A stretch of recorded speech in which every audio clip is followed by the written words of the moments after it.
Back to order, day 2 of public hearings on the annual plan 2022-23, and we are joined by colleagues physically present in the room and those joining us remotely, similarly with speakers presenting here in the room and those presenting remotely, including Mr. Day on behalf of the Dunedin Trails Network Trust, who I believe is in the waiting room.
Oh, is that you, Mr. Day? I can hear you if that is you, but I cannot see you.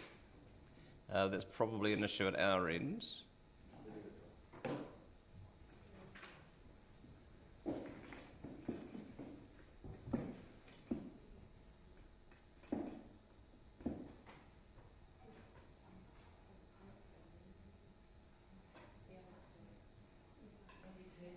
Is your camera on, Lindsay?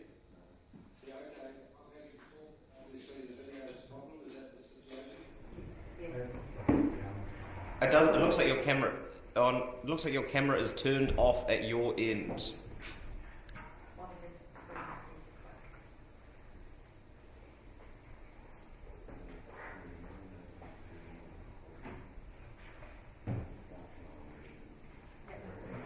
Victory. Welcome.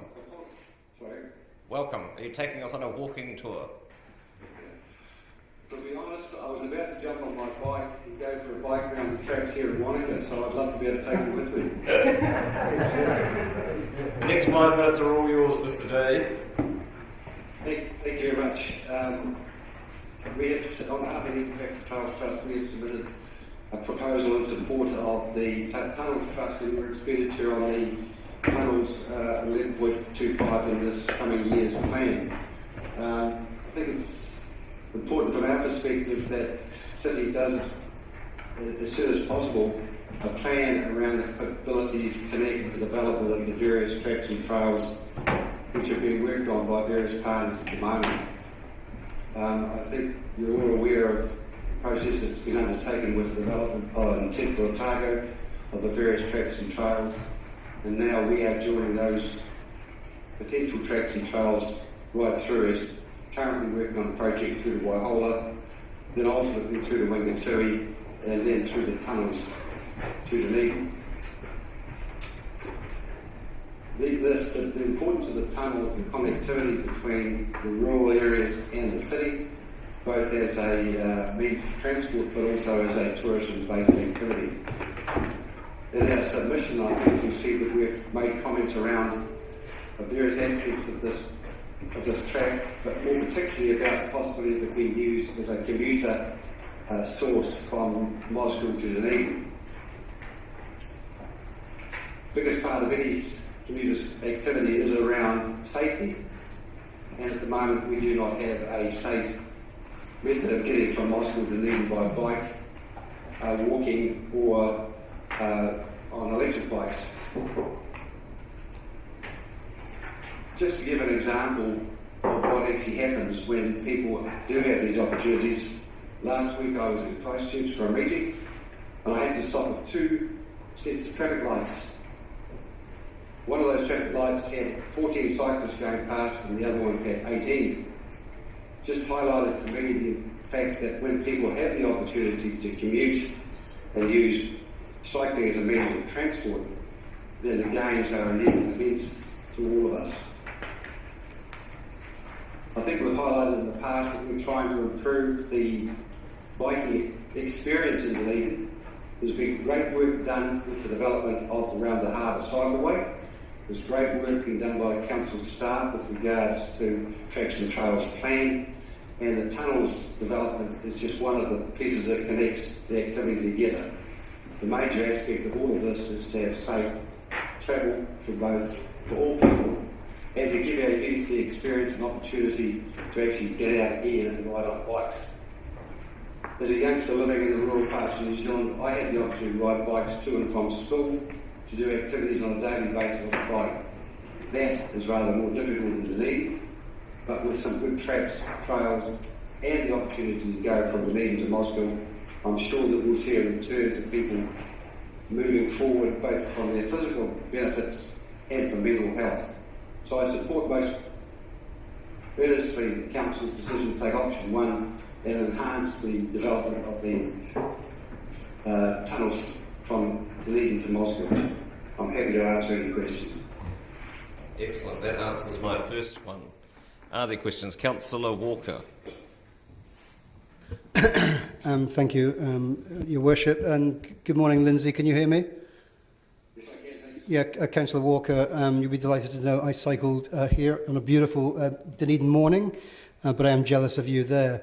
Mr. Day, you'll be aware that there's been a lot of submissions on the Tunnels Trail, and Gerard spoke to us yesterday and talked about the urgency he feels with which things need to be done. So I'll ask the same question to you that I asked him. Why do you feel it's so urgent that this needs to be progressed immediately? I think like most major projects, it all takes time to complete.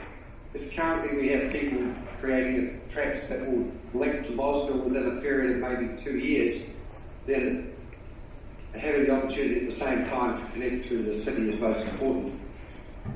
That connects the actual track itself, but also the economic benefits that can be gained by having a track developed of a standard, international standard, and it becomes in fact a tourism-based attraction as well as a commuter opportunity. But the big thing is connecting with projects that are already underway and fulfilling. On a personal basis, I have a dream of riding my bike from Mount Cook to Queenstown off-road on tracks, and I believe this is part of that activity. Thank you. Economic benefit as well. Thanks. Enjoy the ride. Yes. Thank you, Mr. Day. It appears we're not holding up your trip any longer. Thank you for your submission and for your presentation. Thank you. Apologise for the delay. Thank you very much. Ms. Lucas, welcome.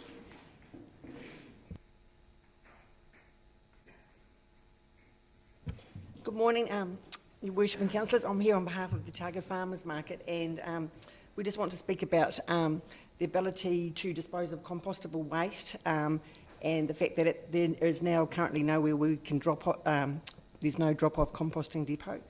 As the Farmers Market, we try to teach the public as much as possible to minimise composting and reuse as much as they possibly can.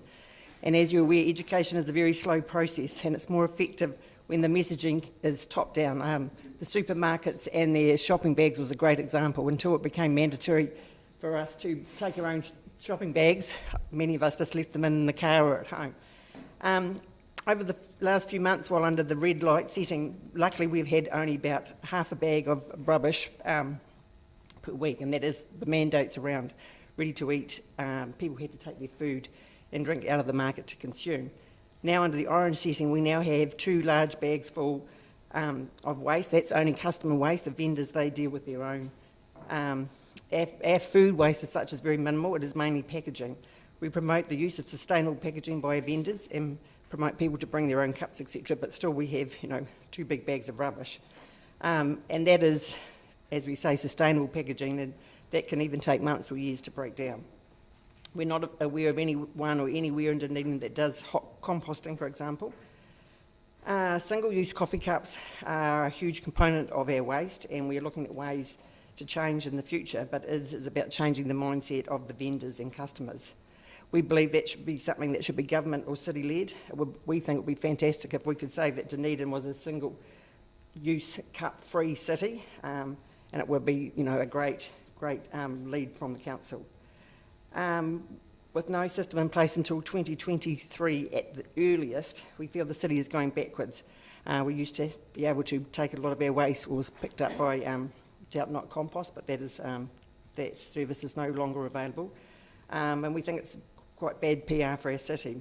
If we are to be seen as a progressive city, we need to ensure that sustainable packaging waste is not going to landfill. And is this a message that we want to be sending as a city?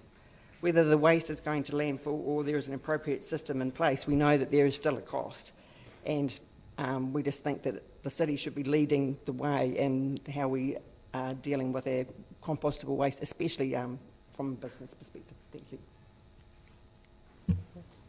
Thank you. I have a question about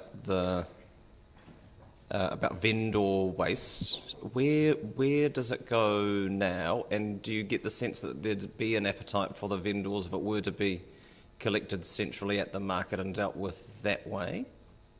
A lot of the vendor waste, I mean, Kiwi Harvest comes at the end of the market. So, I mean, in terms of waste of product that they haven't sold, I mean, that goes to Kiwi Harvest. And then I guess there's compostable waste. I mean, you think, for example, you know, leaves off cabbages and things like that. I'm sure if there was ability, say for on a Saturday, that to be somewhere central, I mean, that would be, yeah. But volume-wise, roughly how much are we talking? I'm not sure how much there would be. No, yeah. I can't imagine it's a lot. Maybe a wool pack. Yeah, Councillor okay. Maybe a wool pack. Thank you. Councillor O'Malley. Your Worship, thanks, Sherry. You mentioned Whatnot and their service that they used to do. Have you had any contact with the Waste Environmental Solutions team, and would you like to give feedback of sort of where that's gone? Yes, I can tell you that we contacted them when we got a text basically on the Friday to say that Whatnot Waste was no longer a service, and so we immediately contacted the Waste Services team, and their information was that they had been working with them or Resilient Dunedin and the Otipoti Compost Collective in regards to a large site at North Taieri, but from what we understand, that process was taking some time due to requirement for a lease agreement from DCC and resource consents from the ORC.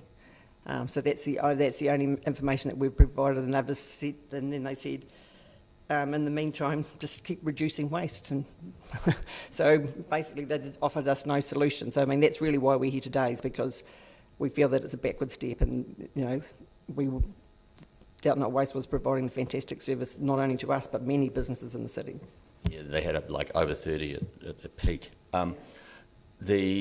So I guess my question is, it's probably not here then really for a funding thing, you're more here for a process thing, and how are we moving forward with Waste Futures? And when, I guess, are you asking maybe that as the Waste Futures program is finalised, because it is moving to that stage now, that there's been an active consultation with the end users? Cool, thanks. Thank you. Councillor Gary. Oh, thank you, Your Worship. Ms Lucas, I'm just interested to know how much confusion you see amongst your vendors around the compostable bags and cups situation, because we were talking about this in another forum, and I'm interested to know if you have any insights into that. Yes, Councillor Gary, and interestingly, we had a student over the summer who did a survey for us amongst all our vendors to get a feeling on exactly that question, and most of them are pretty well educated in terms of the sustainable packaging, and unfortunately a lot of that packaging, even though they think it's sustainable, carries a chemical component in it, and I mean there's very few that is truly purely, you know, is a bit of a rort really, and that's something that we believe, I mean it's an education process and it does take time, and we are working with our vendors on all of that. Thank you so much. What scope do you have within the arrangements you have with vendors to require them to do things differently, if any? We educate them, well, for new vendors, we it's pretty much we lay out quite clearly that their packaging has to be sustainable and to minimise packaging at all. And our especially our original vendors, they're the ones, it's an education process, and they're getting better. And I mean, that was one of the reasons why we had the university student do the survey, so we could get a feel for exactly what their packaging is like, and to encourage them. Then we've got the actual information and statistics, and encourage the slow movers to move a little bit more quickly. All strength to your arm. Thank you. Thank you. Thanks, Jerry. Appreciate it. Thank you. Ms. Shacklady Smith. Miss Whittam.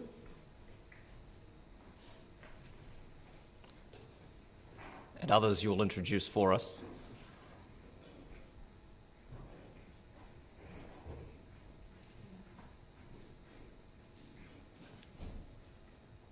If you turn your microphones on.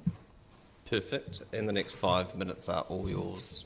Good. Thank you. I introduce Phoebe Whittam, who's one of our young sailors, and she's going to tell her story of her relationship with the club and what's happened to her. Marty Brash is our secretary, and he's here to operate the technical stuff and answer any difficult questions. I'll answer the easy questions.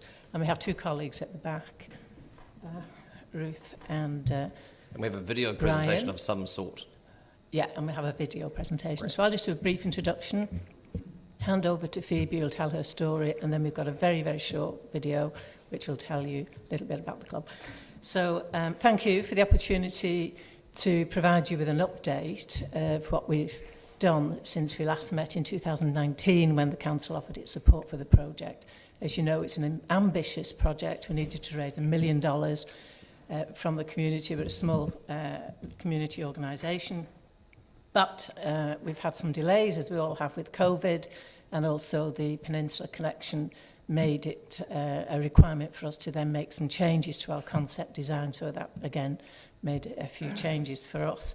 But the Peninsula Connection is absolutely brilliant and is bringing cycle traffic, foot traffic, motor traffic to the club. And, of course, we've got to meet the needs for them. The good news is that we've raised $250,000. Thank you, OCT, Otago Community Trust, Alexander Macmillan and the Callis Foundation, plus the ongoing efforts of our fundraising initiatives.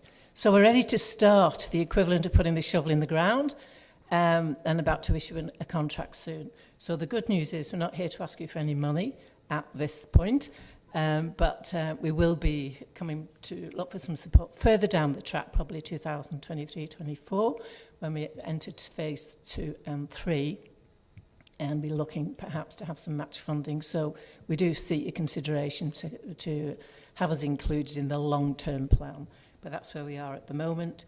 I now want to hand over to Phoebe, let her tell you her story, and then we'll move on to the video, which will tell you a little bit about what we do and the great work that the volunteers do for the community in Broad Bay. Thank you. Kia ora. So I'm Phoebe. I'm a second-year uni student here in Dunedin, but I grew up in Broad Bay and learnt to sail at the Broad Bay Boat Club through my primary school, which is really where I got into sailing and did some club races, and it's just what got me into the whole world. I was quite lucky to have it on my doorstep. And then carried on in high school and joined the sailing team there and ended up skippering and placing at South Island Regattas. And then this encouraged me to do a training voyage on the Spirit of Adventure Trust up in Auckland on the tool ship, which was an amazing experience. And I've since gone back as volunteer crew to help pass on those sailing skills that I learnt to hundreds more young people, which has been a really awesome opportunity. So I'm pretty thankful to all my coaches from the club who got me there. And more recently with the Sailability Otago Trust, taking out young people with disabilities out to have a go at sailing, and just give back to those people who might not otherwise have the same opportunities that I did growing up, and that's led on to so many cool things for me. So it's a pretty special club, and I'm really excited to see where the Rebuild project will take it for all the young people like me who get to have those opportunities in their future too. Thank you. Presentation.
Thank you. There was music, and I don't know what happened to the music. I wasn't game to sing along with it, so anyway, thank you. The music is slightly beyond our technical capacity on the projector, unfortunately. Thank you.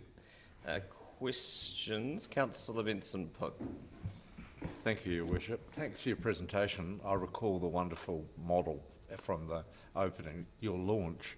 Just so we're really clear, though, it's nice to know that you're not asking for money right now, but those contributions that you want us to consider, have you got a really hard timeline on when that is going to be so that we can, I don't know, one way or another, shoehorn that into the longer term plan if we're able?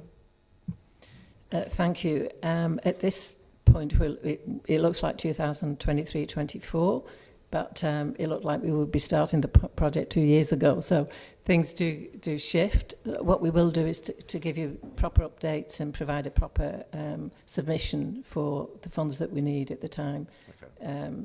Appropriate lead-in time for that.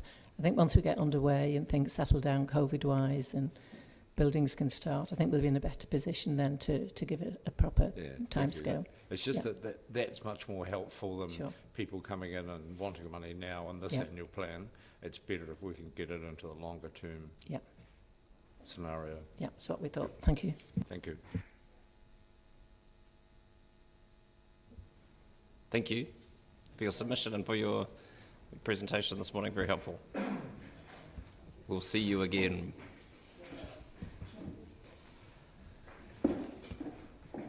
Colleagues, we are ahead of time.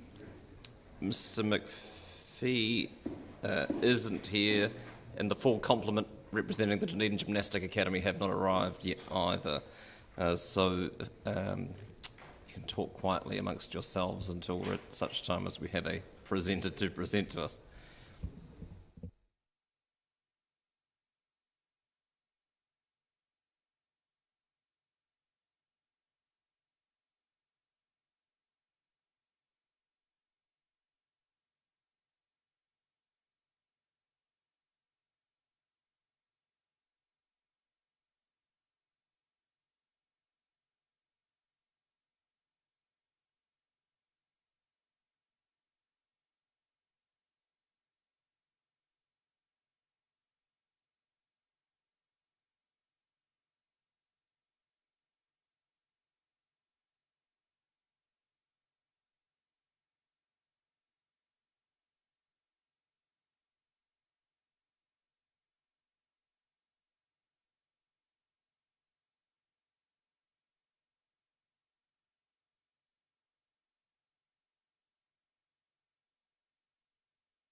If you could turn your microphone on, there it is. The next 5 minutes belong to the both of you. Thank you very much. This is Vanessa Robb with me here, and she's going to start off. So. Tēnā koutou katoa. My name is Vanessa Robb, and I'm appearing today with Ben Hogan on behalf of Dunedin Gymnastic Academy, commonly referred to as DGA. DGA has lodged a submission seeking rental support for the 2022-23 year. It's an amount of $65,000, which is approximately 50% of the total rent that DGA currently pays. We've also sought $30,000 as a one-off grant for the purposes of investigating and design for a new facility project for DGA. I'm a member of the Executive Committee, and Ben leads our Facilities Subcommittee, which we established for the specific purpose of looking into a new facility for DGA. We are a volunteer committee. Volunteers are from our membership base because we're a not-for-profit charitable organisation. Our submission sets out the background to DGA. We're one of the largest sporting clubs in the South Island. We have approximately 800 members, and we have a philosophy of gym for all. We offer programs for competitive and non-competitive gymnasts, as well as holiday programs, parkour. We're trying to appeal to all members of the community and serve the community in that regard. Our non-competitive program ranges from toddlers right through to teenagers, and we have some adult gym classes. And with our competitive program, we have athletes who represent Otago at nationals and punch well above their weight. We've also had athletes representing New Zealand overseas. The key with our Gym for All philosophy is affordability, and that's why we're appearing before you today. One of our biggest challenges that we've faced over the last few years is, aside from COVID, is our facility. We currently lease 2 commercial facilities, and therefore we're paying commercial rent, and we have which is expensive, and also our facilities are no longer fit for purpose. So we've got a double challenge in that regard. Although the club is financially stable, we have been impacted by COVID, and that, together with the cost of our facilities, means that we either receive some further support or we'll have to increase our membership fees. That's what we'd like to avoid as much as possible, because increasing the fees diminishes the diversity of our membership base. Last year, DCC provided DGA with $60,000 in rent relief for the 2021-22 year, which was gratefully received, and that allowed us to pay rent during time of class and income disruption due to COVID. And it's also meant that we haven't had to significantly increase our membership fees. There was a slight increase because due to the size of our organisation, we can't run on volunteers alone. We pay coaching staff, and there was an increase with the minimum wage that we needed to cover with our membership fees. So we're now seeking a support of $65,000 for the next financial year, and we consider that that does align well with DCC's Parks and Recreation strategy. You've got 1 minute. Well, I'm going to pass over to Ben Hogan, who will now speak about our $30,000 request. I'll squeeze this together. So we're in terms of that request here, we also want to signify a potential request from 2023-24 for significant investment towards that facility. We're prepared to accept a bare bones facility there, but we think that'll cost $2.5 to $3 million excluding the land cost, which we hope to garner from existing DCC recreation stock. We can afford to service some sort of mortgage, but we may need to come to DCC to guarantor that loan for the fact that it's on DCC land, and we're looking to raise a deposit of at least $1 million. I'll gloss over a wee bit here, but I just want to talk about why we would be a bang for buck investment. We are the biggest sports club in Dunedin by a fair while, in fact the biggest south of Christchurch. The outcome we pursue doesn't make us a special case. In seeking to own and maintain our own venue on DCC land, we'll be asking for what rugby, squash, tennis, football, hockey, cricket and other clubs have in the city. For context, we're seeking a facility that's 50% larger than, say, the Dunedin Rugby Club or the Tauri Rugby Club. And I don't mean to put rugby down on these stats, but just to give a comparison. Dunedin Club, for instance, has one of the biggest, well, I guess the second biggest in the city, and it has 16 rugby teams, 9 junior and 7 senior, almost done, sorry. And obviously the juniors don't have as many players as the senior squads. DGA has the equivalent numbers to fulfil 35 full rugby squads.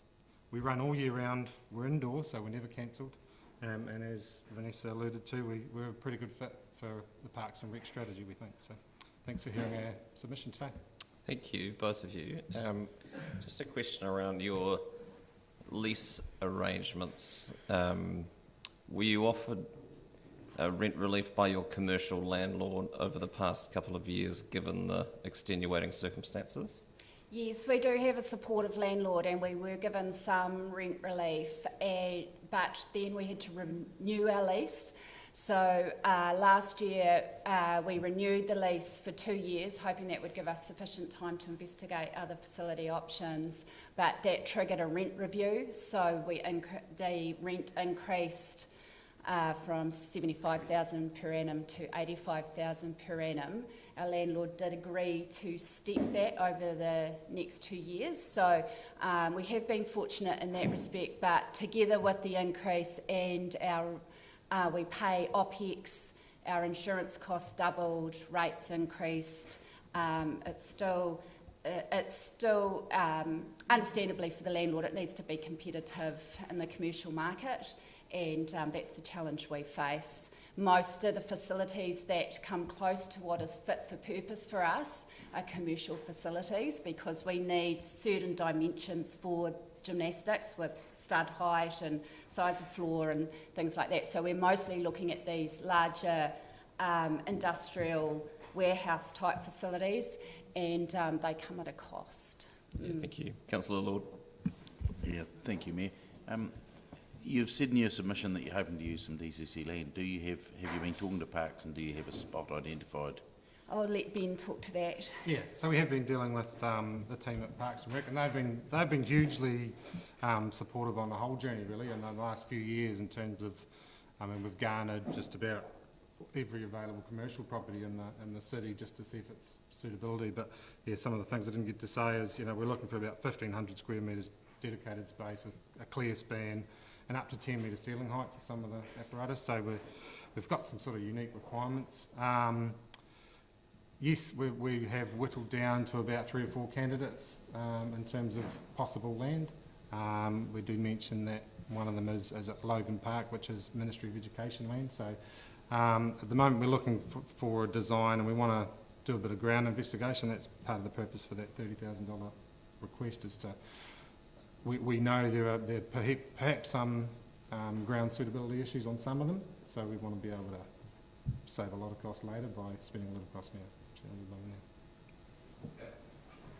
Councillor Elder. Just related to that, DCC sports grounds and rugby clubs and what have you on those sports grounds, have you been talking to any of those rugby clubs or clubs that use those spaces that already have existing buildings around the city? Not yet. The Parks and Rec team have reviewed them. We've come up with a bit of a ranking system on a bunch of different criteria for every venue.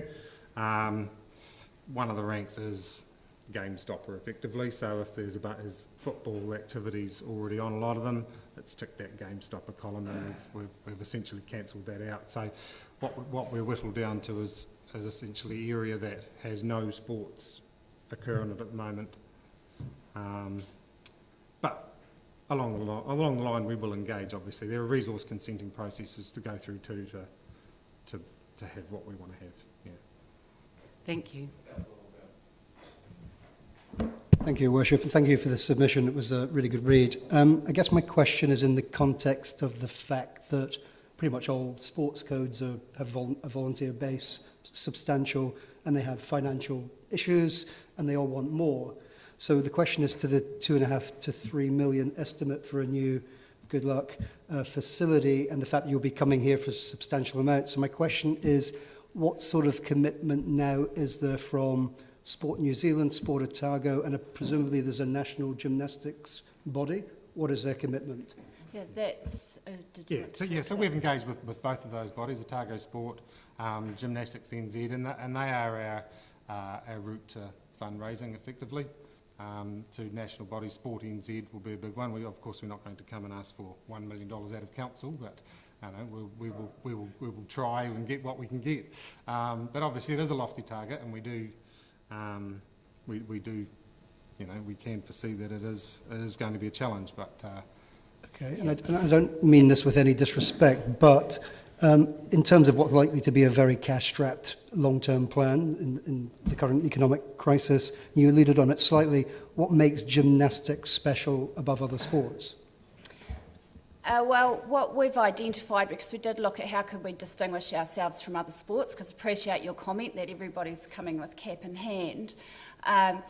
When we looked at the strategic Parks and Recs plan, one of the things that it does focus on is getting young women into sport, and obviously gymnastics is a really great sport in that regard. And so we really think it does tick the box for encouraging young women into sport. And as Ben said, I've moved back to Dunedin. One thing, the weather, a lot of sport can be cancelled, but gymnastic is year-round, and with the great indoor facility, then that assists in more members doing this sport. It's a year-round sport we can all encourage young kids to get into, and it certainly appeals to young women. Just back to your comment about the support from national body, Gymnastics New Zealand did do an assessment of clubs and has identified regional hubs across New Zealand, and it's identified Dunedin as a regional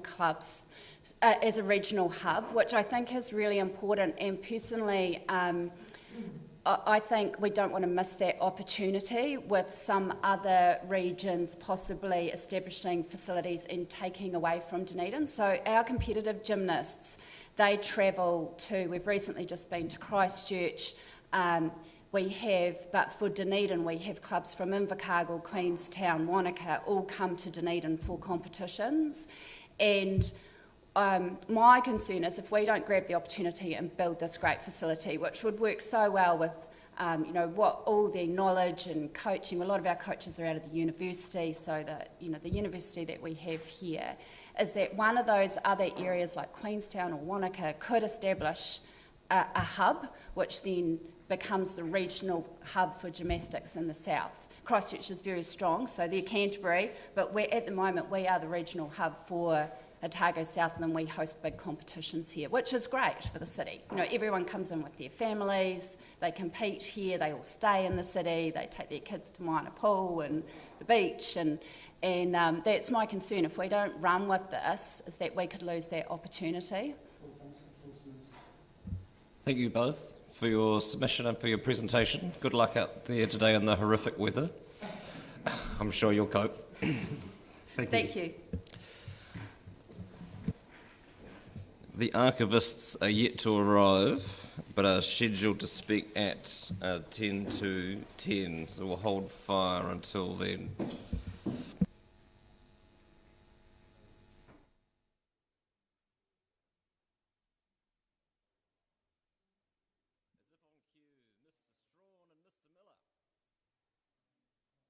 Good thing nobody went too far.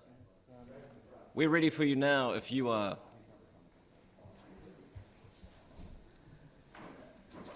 Mr. McPhee is no longer appearing for those of you who are taking notes.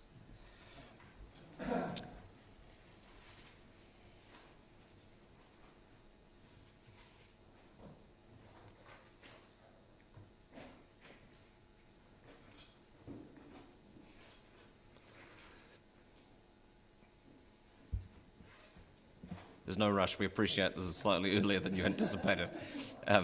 Let us know when the two of you are ready, and we'll hand it over to you.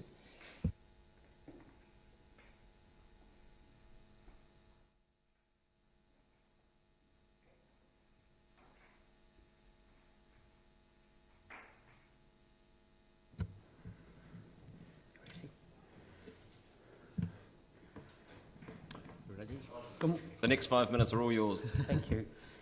Good morning, Your Worship and councillors. Thank you once again for having us before you. This is our 6th year on this subject, and as we say in our submission, we hope it will be the last time that you hear from us on this matter. As you know from our submission, we're from the Archives and Records Association, New Zealand Otago South Branch, and we're here to talk about the Council's archives accommodation, as we've done for the previous 5 years. This year, despite nothing being provided in the long-term plan last year, unfortunately, we have some hope on the horizon, thanks to the Council's proposal to relocate the archives to the Public Library's upper basement. And we have been working with the Council on that matter, and Stuart Strawn will talk about that. We're particularly pleased that there is a possibility of change in this regard, because the current situation is unsustainable and, as we've said in our submission year after year, is a huge risk to this council and its ratepayers. So we think that things have an end goal, a satisfactory one, in terms of bringing this matter to a conclusion. And Stuart Strawn will talk about the detail of the proposal. Well, in brief, the proposal is for the archives to be accommodated in the upper basement of the library building. And this has been as a result of a process of engagement by the staff with us, a progress. And we're very pleased, in fact, that the staff here have adopted what might be called a standards-based approach, which has identified what looks as if it might be a suitable space, and one which apparently is reasonably cost-neutral. So we've have engaged with the staff. They submitted to us a requirements document, which was very largely centred around standards, and we sort of made some comments on that. We have one significant proviso, though, in that we've not been able to actually see the space, and this is a little bit of a worry for us. I think the staff were not quite ready for us to go there, although they've said we can do so in due course. So the space, at least without seeing it, the site looks to be suitable. It's nice and accessible to everyone, including staff and outside readers and researchers. But we do have some anxiety about it. One is the fact that it's directly adjacent to the car park downstairs, and this is going to poses something of fire risk which has to be addressed. I mean, cars have petrol, and we're going to get electric cars with lithium batteries, and we know what risk that could present. So our endorsement of the project is very much dependent on a really strong firewall being between the two spaces. There's also other risks to be managed. One is a flood risk. Are there pipes there? We haven't been able really to look at that. And also, is there a risk of flooding from above? And this can be a serious thing, particularly if you get an earthquake or something like that, and water just floods down. Hopefully it's the upper basement, so if water did come down, it would go down to the lower basement. You have 1 minute. 1 minute. Oh, 1 minute, okay. So there we are. We haven't seen the space. We don't know how big enough, if it's going to be quite big enough for what's required, and so we'd really like to see a layout plan as well. But Peter and I, and the branch as a whole, are vastly encouraged. Thank you very much. Thank you, and can I also thank the branch for the efforts that have gone into trying to organise and host the ARANS conference in Dunedin in recent years. Sadly, that hasn't been possible, and you're among many in that regard, but hopefully it is something that we are able to host in the city sometime in the future. You're happy to take questions? Yes. Councillor Benson-Pope. Thank you for your presentation and your persistence. I think we're all probably quite pleased that we think we've found a solution. I note, though, your concerns. Do you actually have any reasons for the fact that this visit has yet to be organised? Not at the moment. We think the council staff are just not ready because they haven't done enough work on the layout to see what will fit into that space. Oh, well, I'm sure your visit today will facilitate that. We certainly want to, and we have asked, that we'd like to see the space to reassure ourselves. Thank you. Councillor Manovis.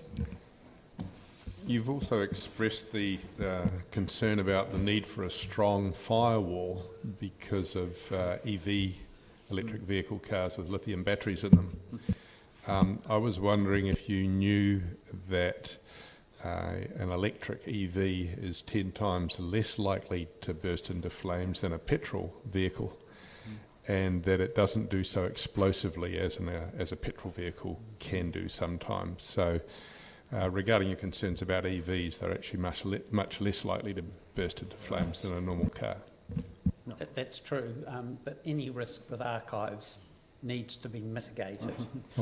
And even if there's a very low risk, as there is for petrol cars going on fire as well, that basement, as you know, holds quite a lot of cars at any one time, and fighting a fire in there would be a nightmare for the Fens people, even though there are sprinklers in there. So that's why the firewall is critical to hold that space till the fire can be dealt with. Thank you.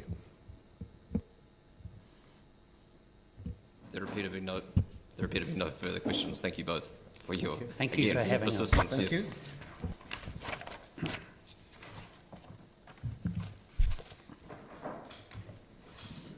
Our next minute is due at 10 o'clock, but we will take them as they arrive.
Kia ora tātou, welcome.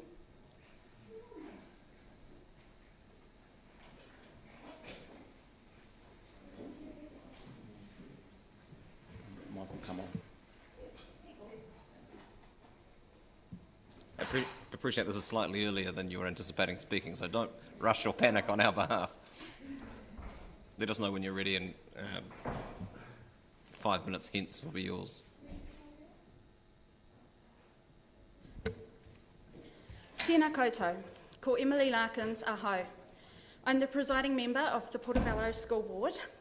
I'd also like to introduce our acting principal, Ruth Faulkner, and students Grace and Emma, who will speak in support of our submission today. As you will have read in our submission and the letter I sent to all councillors in April, we're dumbfounded and blindsided by the decision to delay the school section of the Peninsula Connection until 2028, a date more than 10 years after we were expecting completion. We're aware of the issues surrounding the ownership of the land and are here today to discuss our concerns with an in-principle agreement already sent through to the Ministry of Education, allowing transfer of the requested section of land from the Ministry to council ownership.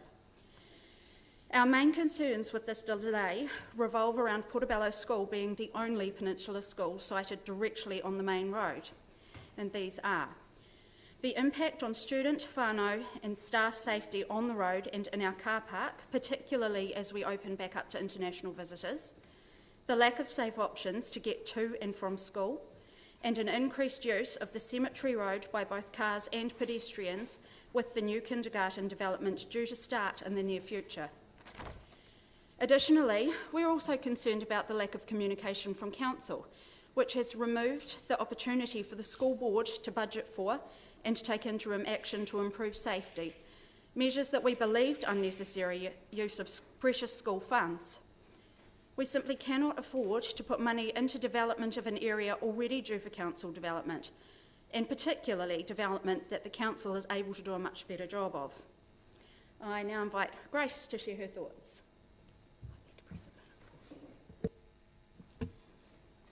Get as close to that microphone as you can. Great, thanks. Kia ora. My name is Grace Carlson. I represent Portobello School. Thank you for letting us speak to you today. As students of the school, we are worried about the lack of footpaths and safe walkways to school. When cars come into the car park at the school, there is an unsafe place for children as cars speed past. Cars speed over the hill, and one day an accident will happen as children rush out to meet their parents. When cars come from the western end, they also speed around the corner. There is not much space for cars to reverse. At the end of the day, it is very busy with parents picking up children. This can make it difficult to see who is behind you. There are also not many car parks. At 3 p.m., it is very busy with the Harwood Harrington Point bus leaving at the same time, and cars park across the road over people's driveways. We believe it is very important that the Harrington Point Road part of the Peninsula Connection needs to be looked at as soon as possible. Thank you. I now invite Emma to speak.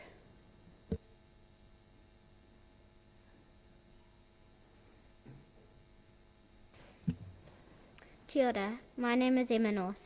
The other area that provides a problem for us students is the Cemetery Road up to the school. This takes cars up to the swimming pool, the kindergarten and the church. It can be busy sometimes and the road is a mess. It is poorly paved with slippery gravel, potholes and has an uneven surface. There is no footpath. It can be tricky when walkers and cars travel together. It is also very bouncy when driving on. Cyclists and scooters have trouble riding their bikes down the hill because if they brake they end up skidding on the gravel. There is no pedestrian crossing in Portobello for kids walking to and from school. Crossing the road in Portobello can be difficult and many younger children sometimes forget to look both ways. One day an accident will happen. We hope you will consider our concerns. Thank you for listening. Please allow me to reintroduce our acting principal, Ruth Faulkner. You have 30 seconds. Kia ora koutou. Ko Ruth Faulkner ho Tumuaki of Portobello School. I want to highlight that families should be allowed a safe option to travel to school however they wish. Yet currently many have to travel by car, and that's not by choice. But the lack of safe pathways and crossings ultimately prevents some of our tamariki from walking, cycling or being able to travel by any other physical means. Further to this, Portobello School has always been at the heart of our community, with Harwood and Utako being part of our school catchment. It's extremely difficult to connect communities who are separated by an unsafe road, particularly with no safe options to walk to school from that direction. The portion outside our school is hazardous, which again makes transport the only option. We need safe roads and walkways to ensure that we can safely connect our communities. As you've seen by the large number of supporters to our letter, the Portobello community feels as we do. We feel that our safety has been disregarded, as is the safety of all those using Harrington Point Road. We ask that the Council honours our request to initiate the school section of the Peninsula Connection and development of the Cemetery Road as soon as possible. Thank you for your time and consideration, and we're happy to answer any questions you have. Tēnā tātou, thanks for coming and for your submission and your presentation. The case has been well traversed by your local community board and presentations yesterday, but if there are other specific questions of the school, I'll take them now. Councillor Gary. Thank you, Your Worship. Thank you for your very fulsome submission and very clear indication of what you're after. I was wanting to know what the recent speed limit restrictions, if that has helped at all, and I believe those went in, I'm not sure if down your way they went in very recently, but what help has that provided? I personally haven't noticed much change because the sign that's outside the museum in Portobello is very small. It's only about that big. Have you noticed any differences? The danger is that there are quite significant number of larger sized vehicles travelling up that road, and it's quite a blind spot right in front of the road. So people don't really think to slow down, and they can be coming, buses, camper vans, things like that are coming the other way, and it's really, really dangerous. And so if you had to identify the key feature, you understand that we're certainly working towards the unfunded section of the road and getting completion, and work continues on that. But immediately you have safety concerns. The cemetery road, the footpath there is what is a key point, is that right? And yes. The car park issues? Yeah, they're two separate areas. Yes, so yes. There's the cemetery road, which leads up to the staff car park and the pool, and where the new kindergarten is being developed. And then along Harrington Point Road is where the main school car park is. And so if issues were addressed for those two, yes, as an interim measure, would that be helpful? Can I speak? Yes, absolutely. Our current issue is that there are families who are wanting their children to walk to school, because we do have working families, and they can't because there are no safe pathways for children to walk or cycle to school as it currently stands. Thank you so much. Thank you, and I think we all agree that that is something that should be facilitated and encouraged, and there are things that we can do on a school by school basis, but you're certainly not alone in facing these challenges. So I'm interested in what, if any, advocacy is being coordinated either across the city or across the country around at a higher level, making it safer so that we can encourage more of our young people to use active transport as a way of getting to and from school. Are you aware of whether, I don't know, it's through the union or through the ministry or? No, not aware of anything. No. Okay. No. But it's not just solely that. There are no pedestrian crossings, and there's quite a few blind spots on that road for the children to actually physically cross Portobello Road to get to our school. Yeah, children coming from the eastern end of Portobello, the main bulk of Portobello, have to cross the road at least twice to get to school, and there's no safe crossings. Yeah, as a pedestrian I can attest to the lack of legitimate crossing points across almost all of the transport network. Councillor Elder. I just wanted to follow up on Aaron's point about Waka Kotahi and some of the work they're doing with schools. And I was wondering whether that would be a worthwhile approach, because I know that they have been doing work with schools. Have you approached Waka Kotahi directly at all? I'm not sure. I haven't seen anything. I haven't had any contact from them, and I don't believe Ruth or our previous principal has either. Yeah, I was just saying Yeah. that may be another avenue, as Mayor Hawkins was saying. So, yeah, thank you. That wasn't quite the question I was asking, Okay. But there is some work being done in that that's fine. space. Thank you Have for we your... misunderstood your question? No, I think the councillors misunderstood my question, yeah. You did fine. Thank you, all of you, for taking time off school to be here and to present your submission in person. Really helpful. Thanks. Thank you very much for your time.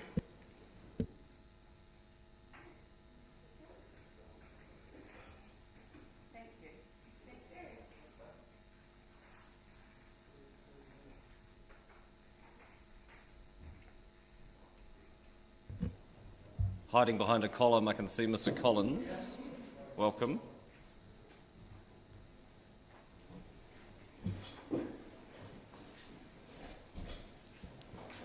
The next 5 minutes are yours, sir. Great. Well, thank you for the opportunity to be here. I'll take the submission as read, and I'll probably just cover off the highlights. There's quite a few. I guess in summary of the submission, from the business sector perspective, we've got a very varied view of opinions on how things are going in the city. Some extremely happy, some sitting in the middle of the fence, and some absolutely distraught. And it tends to relate to the different sectors of business, basically. And that kind of comes through in the submission. So I've tried to frame this up in a positive way to make sure it's constructive, and hopefully it comes across that way in terms of the way you've read the documentation. A large percentage of the members that we support are SMEs, so small, medium-sized organisations, and there is a lot of feedback around what is council doing to support the business sector, full stop, but particularly small businesses. And when I do more work with the council, I see actually a lot of great opportunities coming forward and a lot of good messaging. And I think when you break it all down, there's a misunderstanding for a lot of businesses around what's actually happening. And I think one of the solutions going forward is actually a bit more improved communications around what's actually happening within the council, within economic development, and us having a role as Business South and helping to translate that message to the community. So a lot of the feedback around small businesses around they're getting frustrated. It tends to relate to initiatives that are actually already in play, but they're not aware of it. So there's a communication breakdown, I think, between a lot of the business sector and actually what's going on at the council. So that's an easy thing to hopefully fix, and we're happy to help be part of the solution for that. There were a couple of comments about the Economic Development Plan, just where there are some great initiatives going on around code and other initiatives that are excluded from there that just needs kind of updated and refreshed, which is pretty straightforward. One thing that's really come up a lot is we've got a lot, as you know, of big infrastructure projects coming through, and I think it's about 5 or 6 over $50 million in the city planned over the next 8 to 10 years, which is extremely exciting and extremely terrifying at the same point when you're trying to think about the scale of workforce we need to make these things happen. And all the conversations I have, and even in Waitaki last night at a BA5 up in Oamaru, the same conversations are being had around housing. And actually, how can we take a step back and actually involve the business community around coming up with some solutions around the housing issues and concerns. So the message that I'm kind of getting from the business sector is they really want to have an open, transparent conversation around solutions for housing in the city. And they want to think outside the box and bring some outside thinking into the city around some solutions for that. I think the next step to that is actually creating some forums for it to happen, which we can happily facilitate. But it would be nice to create an environment where we can actually get some of these ideas that are coming through from the private sector and actually work it with the council and understand where are they seeing the burdens and the roadblocks and where are they seeing the opportunities. So I think that one there could be kind of resolved through a bit of a hui with the right players and the council to try and work out some pathways forward around the housing stuff. The knock-on effect with housing, as we're finding in the workforce side of things, is a lot of people are finding great staff and really good people for work, but they can't find jobs for their spouse. And they're struggling with that, and then what we find is they come for, say, 6 months, and then they disappear because they couldn't find work for the family. So we need to take up quite a joint response to how we respond to individual areas of workforce need, and take a more holistic view to the whole family's needs, in effect, from a social and economic perspective. Because once we hook these people in and they see Dunedin as a great place to be, which a lot do, we need to make sure that we're supporting the entire family around that journey. And there's a lot of families that are actually leaving the city after an amount of time because they can't just secure the work for the whole family, which is really interesting. The workforce side of needs, I will touch a little bit on, and I've only got 5 minutes, on the health side of things. We've got the massive hospital development, absolutely fantastic. Business community's right in behind it. We've got shortages in workforce for our business community, but our health community, currently there are 700 vacancies in the health profession in Otago and Southland. It was 460 when I left there 5 years ago. It's jumped up to 700. If you think if we could recruit those 700 people and financially afford to do that with whatever the model's going to be, where do you house them? What impact does that have on us socially and economically? It's a massive opportunity, but we have to again take a step back and say, what are we doing to support this kind of the environment for the up volume of population that's going to be coming to Dunedin as a result of these big infrastructure projects. We talked about the waste minimisation. I think, in all honesty, you have 30 seconds. All right, go fast, Mike. The waste minimisation stuff, it was observed in the submission, but I think, again, there's a breakdown in communication because there's a lot of great work going on in the city. There's a lot of investment in that space, but again, the business community aren't aware of it, so there's a breakdown in communications. The last part we talk about the impacts on the rate increases, so you'll see that, pick that up in terms of the concerns around the discrepancy from commercial to residential. And the last section really was a starter for 10 around, we're really keen as a business community to start having some new future conversations. So section B, that future plans for the city, we kind of pulled out 9 areas where we saw there's real value in having a conversation and actually working out some solutions. So these came from the business community. They're things that they felt passionate about. The cycleways around the immigration, they really do see the need for an immigration office here in Dunedin. We've even done some lobbying with Labour, who have even told us to knock on the window harder because they want to also see an immigration office here as well. So I've just left there probably 9 teasers or topics of conversation that we'd really like to have a deeper chat about as a business community to try and work out some solutions together. So I'll probably just park it there and call for questions. Yeah, kia ora, Mike, and thank you for the constructive nature of the submission, but also for the offer of assistance in translating what can be a foreign language into one that is Absolutely. More understandable to others. Councillor Gary. Thank you, Your Worship. Thank you, Mr. Collins, and for the really constructive approach. I was interested in 2 things. One was, are you aware of work that's been done previously on spouses getting job spouses and also settling families? Because that's worthy of a conversation. Yeah, I'm not personally, but it was referred to from some of the businesses. But I think some of it gets lost. Sure. And I think what's happening is there are a lot of new businesses. There are a huge amount of startups in Dunedin that are unaware of some of those previous conversations. So I think we've got a bit of a, within our marketing and telling our story as a city, we need to actually get it at that level so it's known outside of Dunedin that when you come here, we're taking a real holistic view. So maybe time to have those conversations again. I think it's that high level pitch that it's part of our story. Yeah. Second question was around immigration, and as you'll know, we've lobbied as well and knocked on the door and continue to. I'm interested to hear any insights you've had from businesses about the here and now difficulties in recruiting from overseas. Yeah, it's been horrific, to be honest. We've got the wait.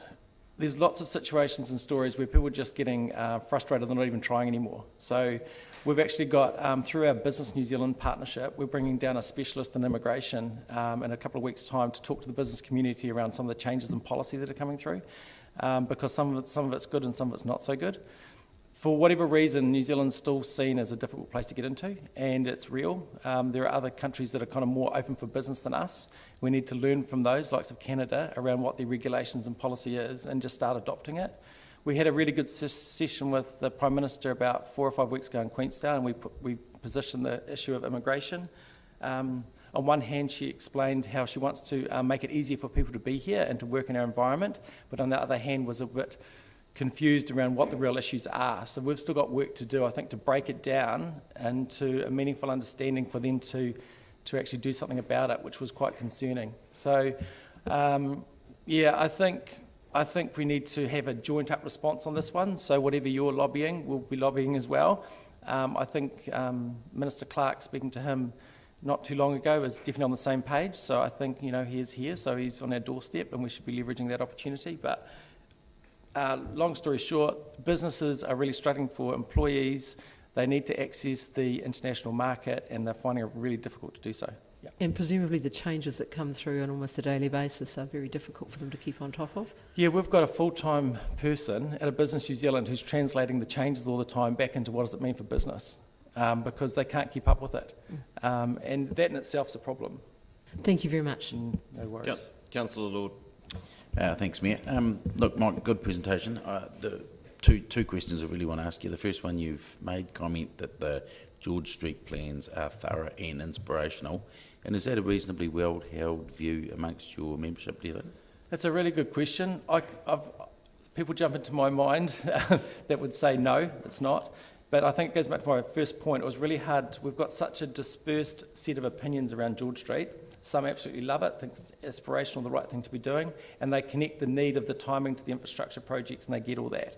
There are others that are really feeling the pain. And I think even if the George Street project wasn't there, the result of COVID has caused a big hit economically and mentally in a lot of the retail businesses. So I've got a huge amount of empathy for them. And I think in the perspective for them is timing. So they couldn't think of a worse timing for this because of the pandemic and the endemic. So we know some retail businesses, even I walked here from around the corner, I see 3 signs with organised businesses moving to either South Dunedin or closing down. We do know that the ones that are really feeling the pain and really vocal around the George Street submission, they're probably taking about 20% of their earnings at the moment. So they're really hurting from a revenue perspective. So that's why I've got massive empathy for them.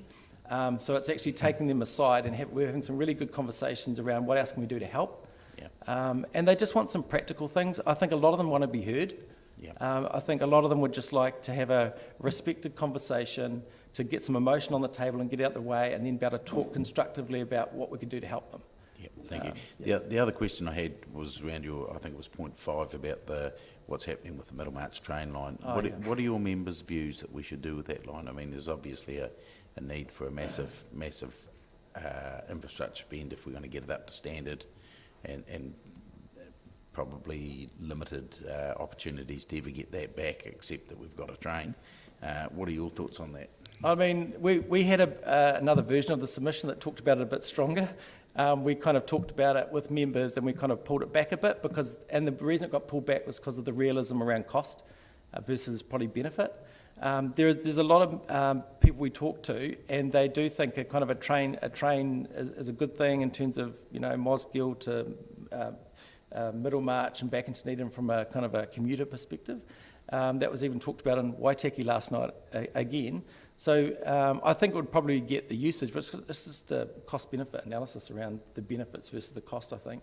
Personally, I think the rail trails concept, opening up that and joining it up with outside of the railway, the cycling track stuff, the benefits that Waitaki were talking last night to their economy from that cycleway they've got going through Otamatata, Omarama into Oamaru, unbelievable. The hospitality, the tourism business has just gone through the roof. If we can connect Dunedin into that loop with Mosgiel, Lawrence, or even up to Waitaki, you've really closed the circuit off. I think that's a massive opportunity. I don't know if that answers your question, but I think, yeah. And finally, Councillor Staines. Thank you, Your Worship. The issue with particularly retailers and the fact that they've had 2 horrible years, yeah, they have, and now are facing potentially another horrible year, depending on where they are. How do we get them to engage? Yep, we do want to hear. Yeah, I think you need to work with, I think we don't need to work, we need to work together. So when I say we, I mean Business South. So I think you need to leverage Business South's relationship of trust with retail to really, so we're working closely with Glenn Hazeldine. So there's an issue come up the other day that Glenn was working on around trying to get some feedback on some serious stuff around parking and bus zones, etc., etc. And he's knocking his head against a brick wall because he's trying his hardest, and we think he's doing an amazing job. But he's not getting any engagement. So we've just started to create, without going into too much detail, a new platform for creating communities of interest, where we can actually have some conversations with, for example, the retail community around things they're really passionate about. What I want to do then is hook the truck and trailer together with Glenn's stuff and bring them in from the side and say, hey, listen, here's some topics from the City Council, from the city, that we really want to get some feedback. So the first step is for us to build a community of trust, which we're going to start doing in the next 3 or 4 weeks. And then I think it's starting to use that as an engine room for you to get feedback on particular issues. So it's a kind of a clean slate, fresh start. Yeah. Certainly we would like to get some engagement, because the amount of engagement by the retailers and the blocks that are being affected is almost zero. Yeah. And yet we hear from other sources that they're hurting, but they're not letting us know what it is. Yeah, I think in all due respect, they feel as though they've tried and they're not being listened, and I don't know the history, but I'm just walking in there with a neutral view and saying, where things are at, and they certainly have opinions. Don't get me wrong, and I don't think you're hearing those opinions. When I say why, I think they're just not seeing the value in having the engagement at the moment. So the thought process, we need that engagement ourselves to be able to support businesses, so why not leverage off that to try and get to you as a voice? I think it's probably the first logical step. Sounds like a plan. Yeah, we'll give it a go anyway. Thank you. Thanks, Mike. Appreciate it. We're done. Right. We're done. All right. Nice to see you all. Thank you.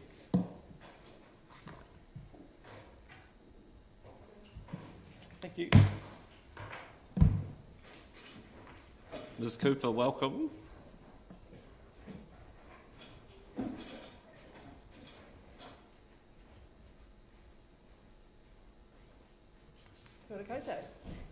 Kia ora, your mic's already on conveniently, but very convenient. The next 5 minutes are all yours. Okay, thank you.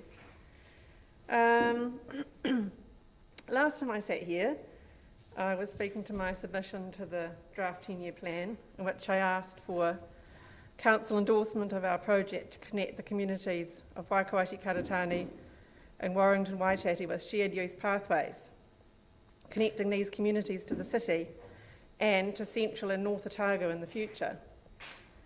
I reminded the Council of their strategic priorities, including safe transport choices and strengthening community connections. I also highlighted and celebrated our project's inclusion by the Council as one of their key outtakes in the Regional Land Transport Plan. I quote from that from page 60. To support active transport, Dunedin City is investigating cycleway projects between Caversham and Molesgill in the south and in the north servicing the communities of Warrington, Karatani and Waikaiti. Since then, our group was fortunate to have been awarded significant funding for the Department of Internal Affairs, the Lottery Community Facilities Fund, for the costs of preparing a technical feasibility study for our project. Our application's success was due to letters of support received from Kārihui Rāpurunga ki Puketaraki, the Otago Regional Council, the Department of Conservation, the Waikaiti Coast Community Board, and many members of the public.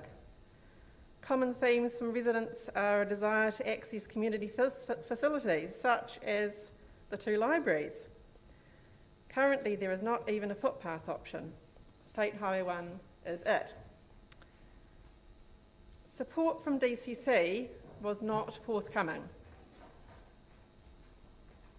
The feasibility study will be completed by September this year, ahead of further funding applications for design and construction from the DIA and other sources. We will again ask the community and stakeholders for expressions of support to aid our funding applications. Today, I would like to ask, can we count on a letter of support from the Council this time.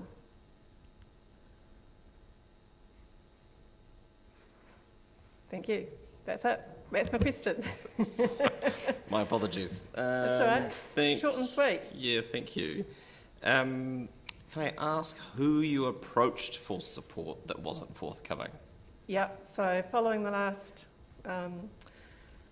meeting here, I asked Carmen Houlihan who I should talk to regarding a letter of support, which had been suggested at this meeting that was a way that the council could show their endorsement of our project. So she suggested that I contact the Chief Executive or the Mayor.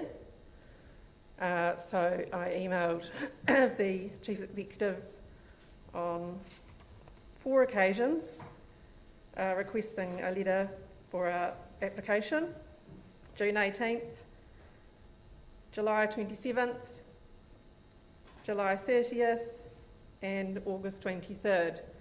Applications closed on the 1st of September, so nothing was forthcoming. But there was no request for political support? It was just a request of a letter of support for our application for a feasibility study, for the cost of a feasibility study. So there was no request for money, it's just moral support, and I sent letters also that had already been received from the Otago Regional Council, the Department of Conservation, the Hurirapa Runaka and the Waikato Coast Community Board. So that was, I'd have to say, disappointing. And it would be, I would really like to get a confirmation that we can rely on some moral support from the council for our subsequent funding applications. Yeah, thank you. Questions? Councillor Walker. Yeah, thank you, Your Worship, and thank you for the submission. Probably a suggestion next time to do it, just email all of us would be a better way rather than one. And I'm glad you got the feasibility study money without our support anyway. So that finishes, my understanding, is September. So what are the steps for the group thereafter? Well, we'll be applying for further funding for design and construction. So, and the timelines on that? I mean, what have you got a documentation of what your goals are moving forward? Well, I'm sure I can send a copy of the feasibility study. That is the purpose of the study, to settle that out. So that will be completed, in the next few months. And is there any indication at the moment in that feasibility study what any indicative costs of ultimately to get? At this point, it's much too early to say. I can't give you that information. I'm not the one doing the feasibility study, so that's Hamish Seaton has been contracted to do that. So, I'm sorry, it's too early to say. Yeah. Councillor Reddick. Do you have a stepwise process for the whole project? Because I imagine it's quite a big project. Yes. Yes, so you've got the feasibility study coming up for completion, and then the next tranche of funding you're looking for, similarly from lotteries or whatever. Yes. And what is that for? Well, it'll be for following the steps that are required. So feasibility study and then design and construction costs. Yes. Break it down. And so you haven't got that yet because you haven't got the feasibility study yet. Exactly right. Yeah. Yeah. No, that's great.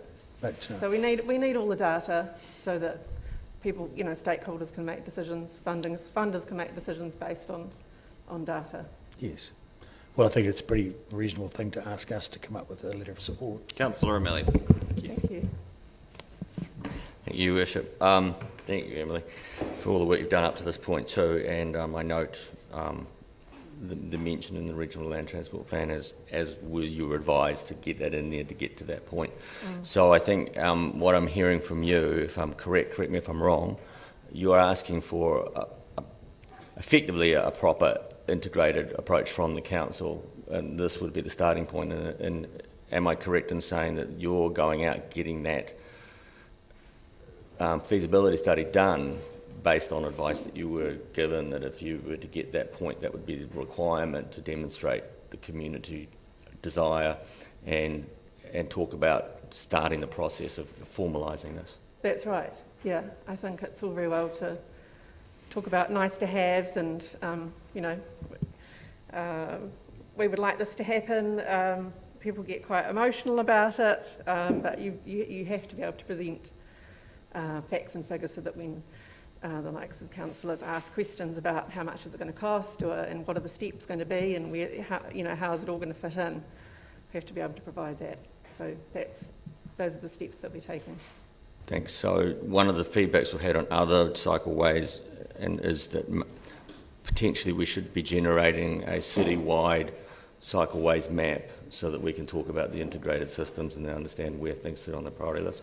Would you be looking for that? That makes a lot of sense. Yep, good. Yes. Thank you. Thank you. Kia ora, Emily. Thank you for your submission and for your presentation. Appreciate it. Kia ora. I will be sure to email all of you with any requests in the future. Thank you. Thank you very much. Ms. Goldsack.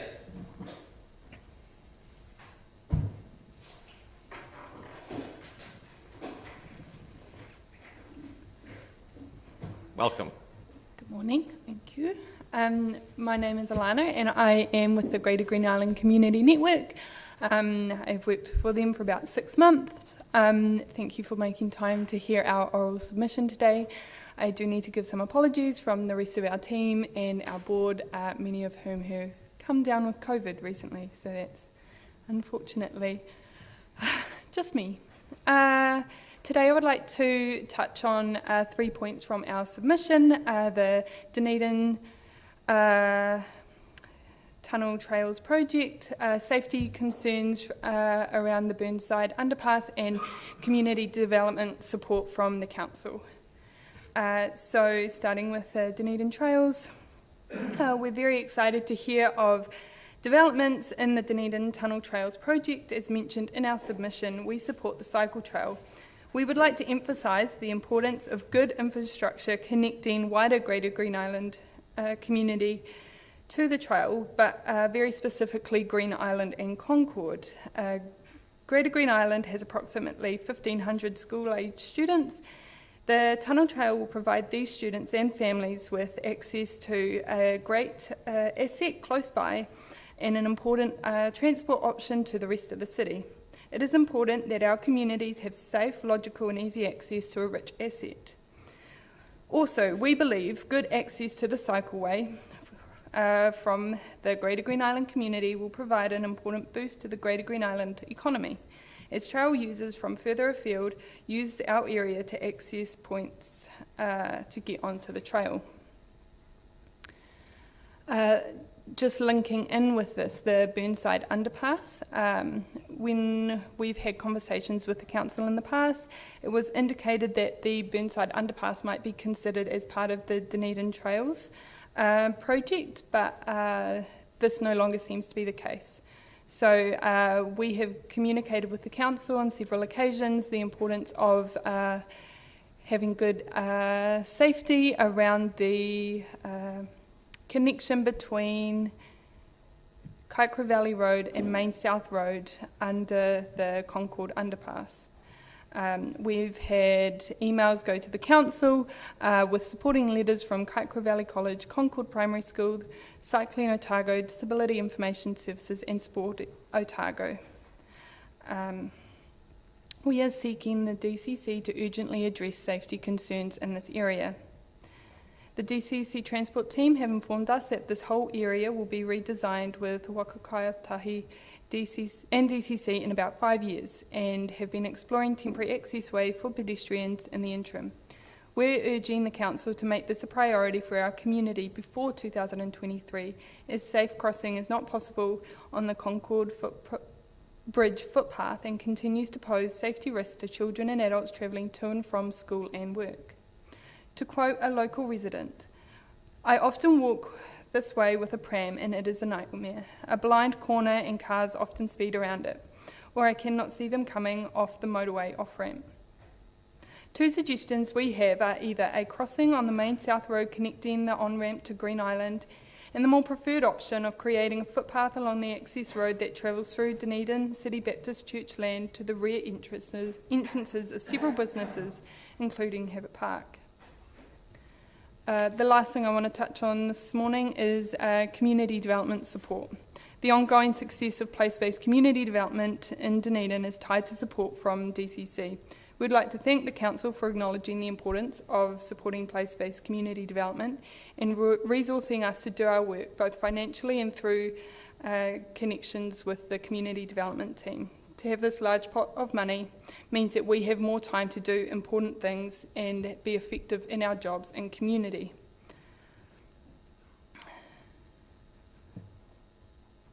We appreciate the collaboration between the community development team and community.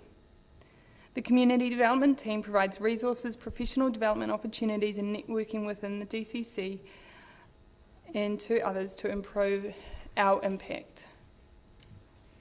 Thank you for your time, and we look forward to seeing the developments take place in the Burnside Underpass and with the Dunedin Trails to continue making Greater Green Island a more safe and connected community. Kia ora, Councillor Elder.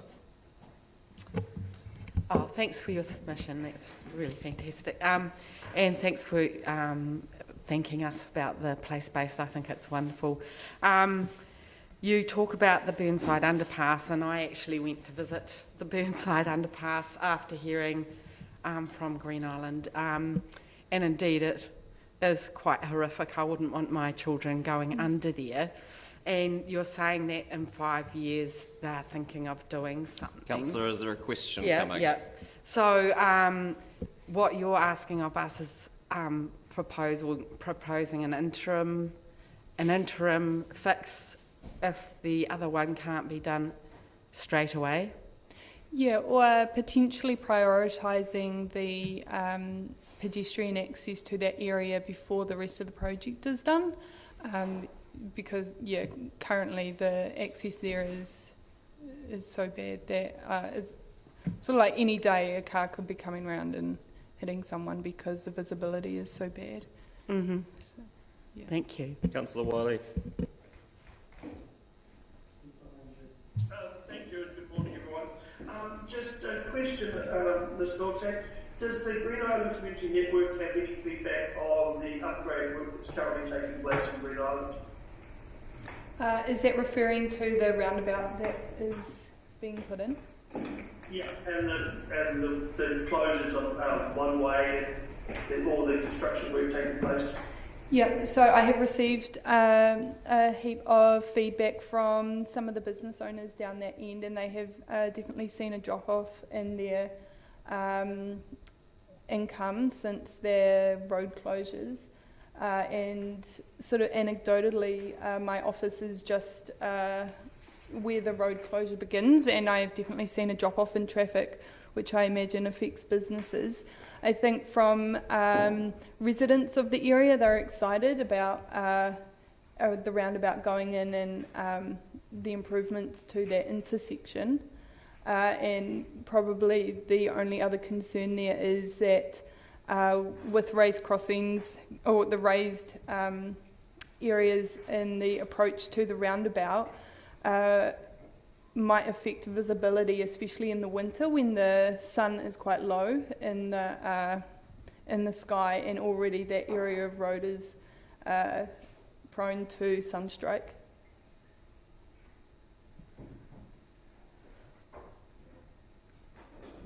There are no further questions. Thank you for your submission and for your presentation today. I appreciate it. I'm going to move that we adjourn the meeting until 10:45, when we will return to our final three submitters. Seconded, Councillor Gary. All those in favour? Those against? That's agreed. Thank you.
That's fine.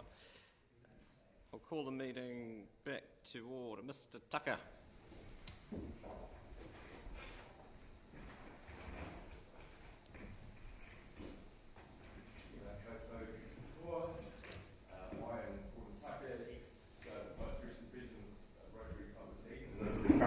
We may be able to hear you, but those online won't be, so if you could use your microphone. Yeah, just move. No, you just need to push it once and then move it close to your mouth. How's that better? Perfect, thank you. Sorry. I'm Gordon Tucker, ex-president of Rotary Club of Dunedin, and this is Cameron Olsen, current president of the Rotary Club of Dunedin. And we are here today to present on Rotary Park upgrade. We have identified it as a strategic opportunity for our club to look at our next long-term project as a club.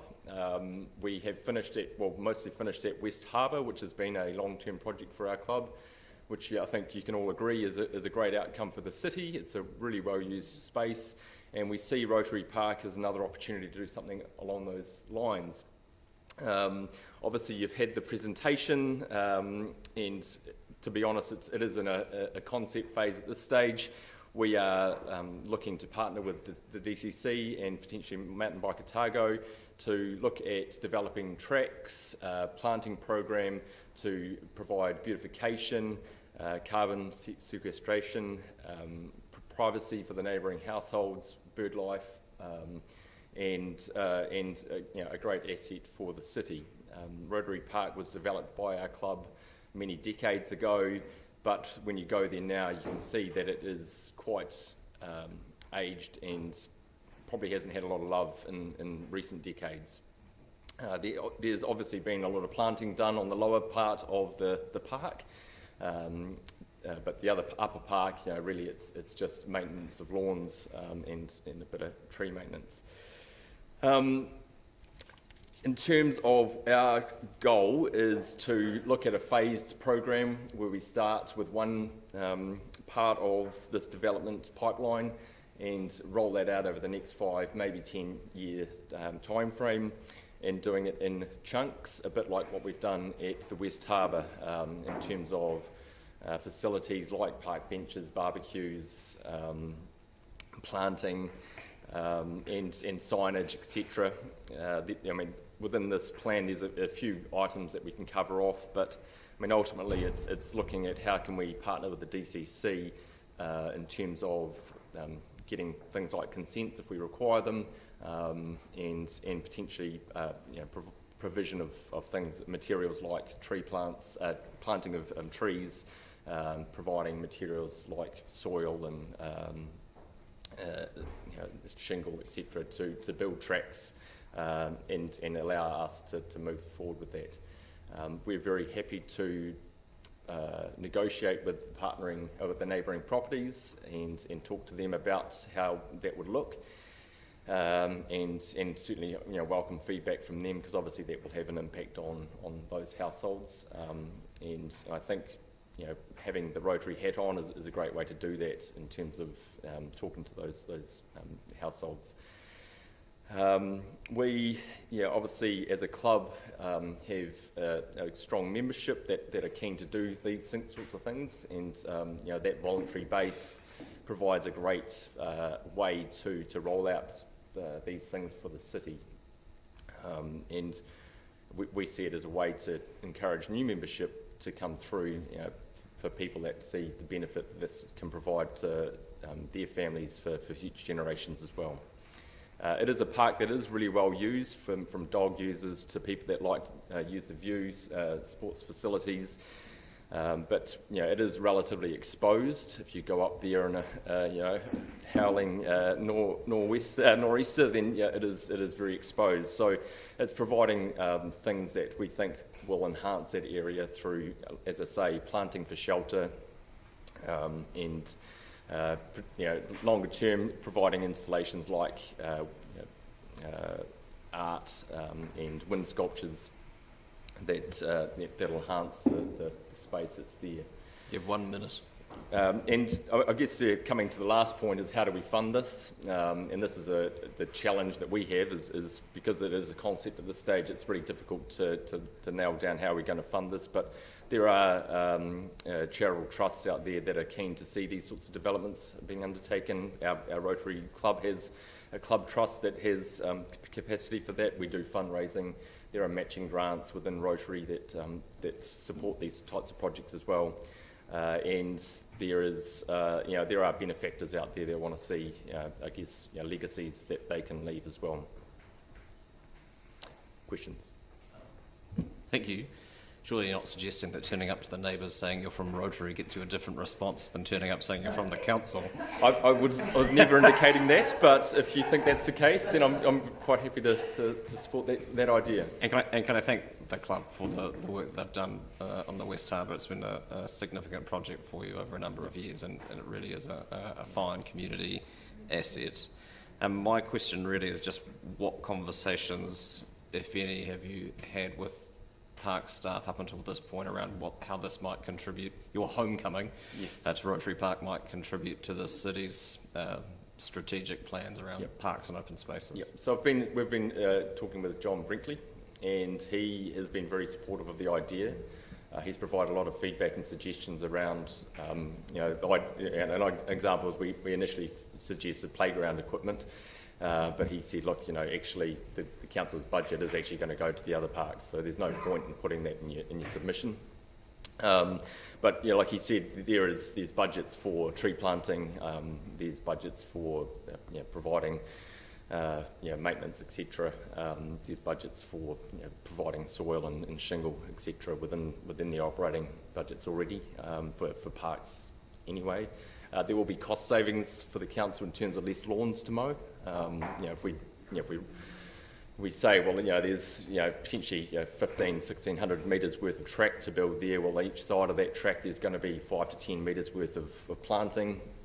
That's a substantial amount of lawns that you don't have to mow, week to week throughout the year. But he's been very supportive of the idea and certainly given us some good feedback. Great, thank you, Councillor Walker. Thank you, Your Worship, and thank you, Gordon and Cameron. I just want to reiterate what the Mayor has said about the West Harbour work. It's fantastic, and I urge any councillors who haven't been down there to go and look at that. It's a great template for your plans. As somebody who's heavily involved with the Keep Dunedin Beautiful, the Trees for Families project, and in fact, as I cycle past today, the final holes have been built, so the space has run out. I presume you've liaised with that committee in terms of... We haven't as yet, but this is probably... Obviously, we can't say, look, we want that to be the place if we haven't got DCC approval, but that would be the next part of this process. Great, please do, because I know they're desperate.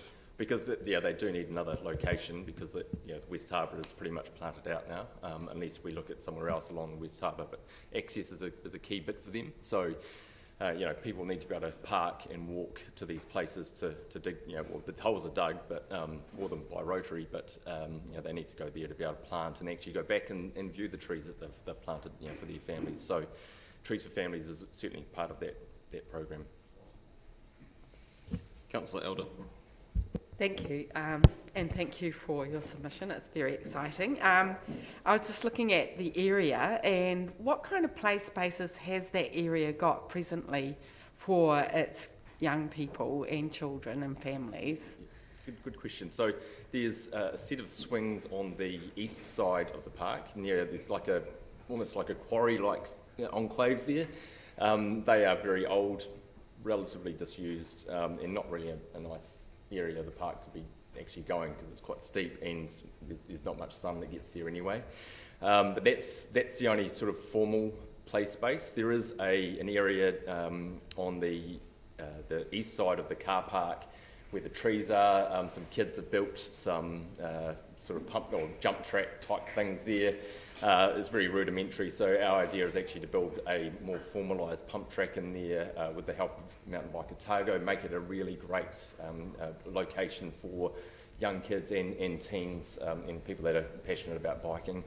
And there is a rope swing you would have seen in the photos. There is a pretty rough looking rope swing there with a tyre. And that's about it. I mean, there's sports facilities obviously as well and dog park, but not really for kids. So there's not much Not much already there. available? So, our idea is actually try and, with the tree planting, is to build things into that format over time. My other question was actually about, the attractiveness of the place, and people worry about tracks being visible, etc., etc.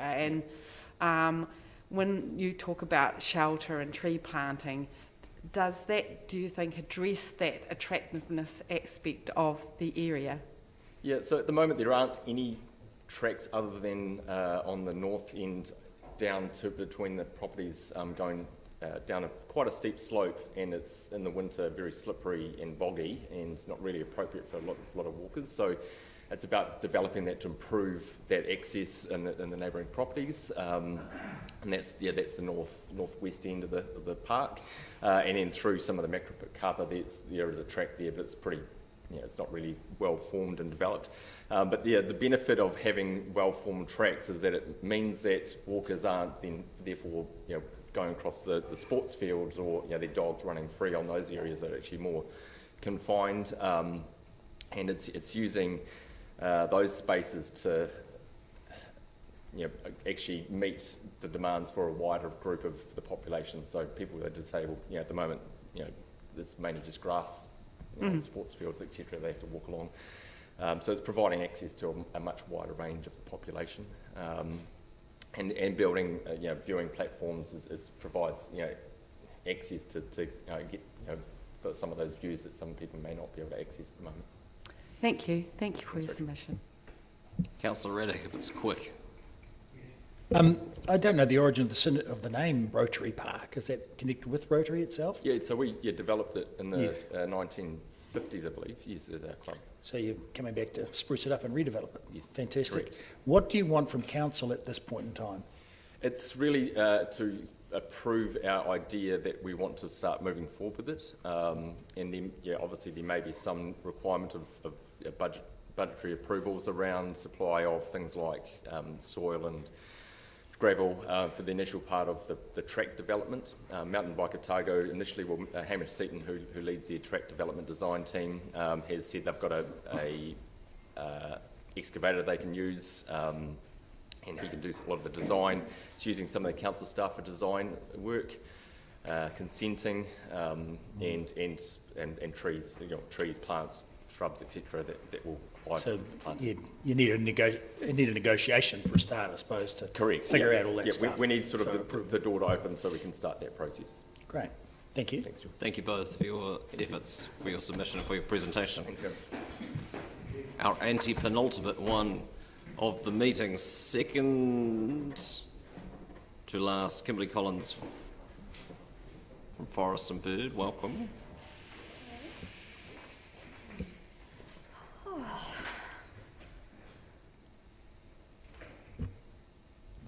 The next 5 minutes are all yours. Thank you. Kia ora koutou. As Aaron mentioned, I am the chair of Forest and Birds Dunedin branch. So naturally we've got a strong interest in the 10-year plan because it really does set the direction for the city and outcomes for not just its inhabitants but also its native wildlife and native ecosystems.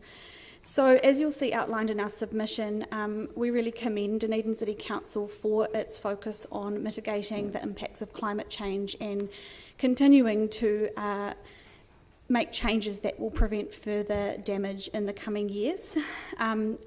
We have outlined that the 10-year plan could really include a clearer focus on the zero carbon 2030 commitment, and similarly a requirement for better communications around climate change adaptation and mitigation, including additional resources for communication staff as necessary to really showcase the work that's being done and how residents can be involved.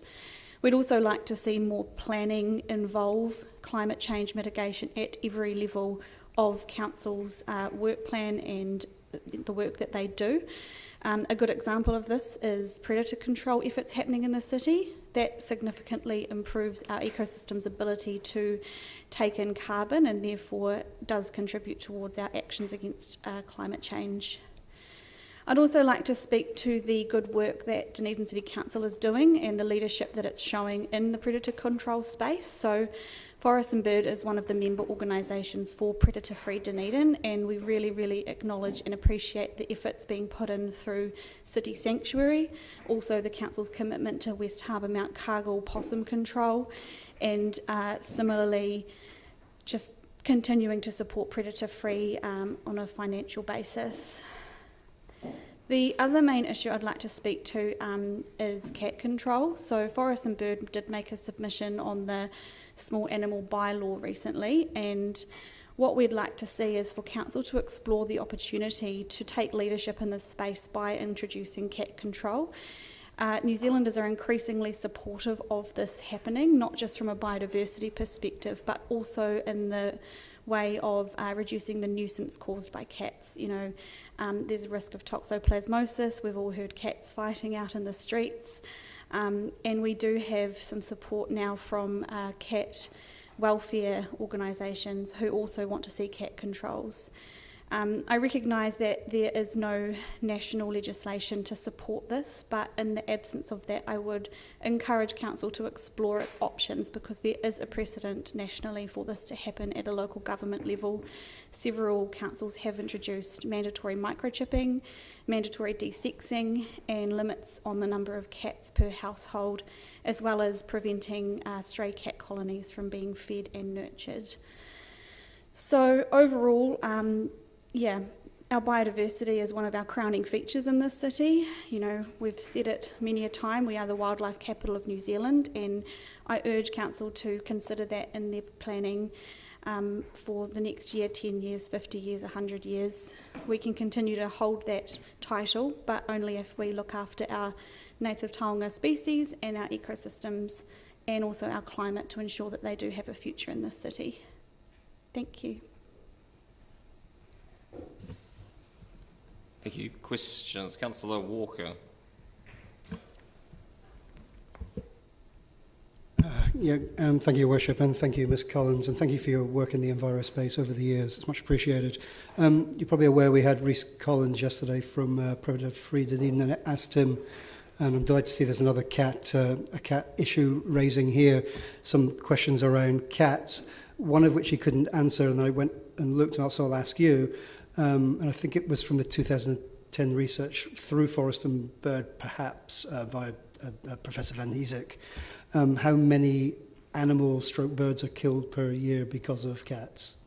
Yeah, so that was research done by John Innes at Landcare Research, and it's an estimate, and that estimate is 25 million native birds, chicks and eggs per year, and that's actually considered to be quite a low estimate. So it could be much higher. Great, thank you. And second question is, I think Mr. Miller suggested in his submission that attitudes have changed around the potential for some sort of cat control. Do you have views around whether that's correct, or what's your view? Yeah, so there's a study from Lincoln University, I believe, and it looks at the environmental perceptions held by New Zealanders, and that's happened biannually for 10 years. And that asked a question about whether people feel that cats do pose an issue for wildlife and for native environments. And I believe that 50% thought generally that they do, and 70% specifically think that they are a threat to native biodiversity. But in saying that, you know, we've also had discussions with Cat Rescue. The SPCA have come out recently in favour of cat controls. So I think we are shifting away from this polarised discussion around cats, and people are seeing that it's not just beneficial for wildlife, it's also beneficial for cats, and we do need to bring cat owners with us. Sorry, one more. Is it your view if one of the 15 people around this table was brave enough to enter into the world of the cat discussion, do you think it would be wise to one of them to bring a motion to council around the potential establishing of a bylaw? Yeah, I mean, I think the first step is to actually explore the precedent that has been set by other councils, and whether that is something that this council would be able to follow. And then as well, you know, looking at the local context, how cats are impacting on our community. So we're very much keen to continue to have conversations with council about this, and in particular demonstrate evidence of where cats pose a nuisance, not just to wildlife but also to communities and to people's health. Councillor Van Evers. The RSPCA have been trying hard to deal with the cat issues here, and I've got personal experience of they have some very good people, and they are a wee bit hampered, I think, by some legislation, privacy legislation, etc. Is there anything specific that you think that the DCC could do to make the job of the RSPCA much more doable? Yes, absolutely. So there is a national cat register for people who choose to have their cats microchipped, but by microchipping a cat you are then able to provide evidence that a cat, if it's picked up by the RSPCA, is owned and not owned. That also actually has really important implications for predator control. So for example, the Regional Pest Management Plan determines that you cannot technically release a feral cat.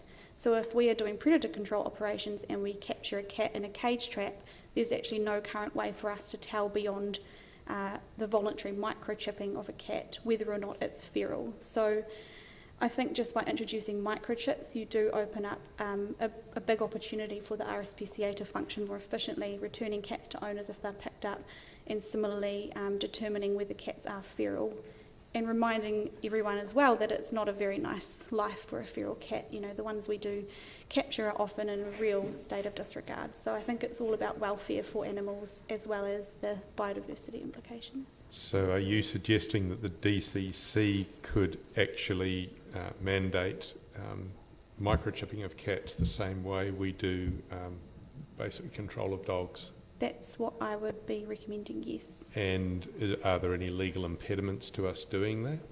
So under Section 145, I believe, of the Local Government Act, a council can create a bylaw, and I believe the legal implications would be few based on the precedent set by other councils. I would have to explore that further, but yeah, I think the microchipping aspect of it would be incredibly beneficial for the SPCA and for cat owners. And it would also presumably help with the health of cats as well, and return to appropriate owners if they go astray or get lost. Absolutely, yes. So the microchipping really is the silver bullet.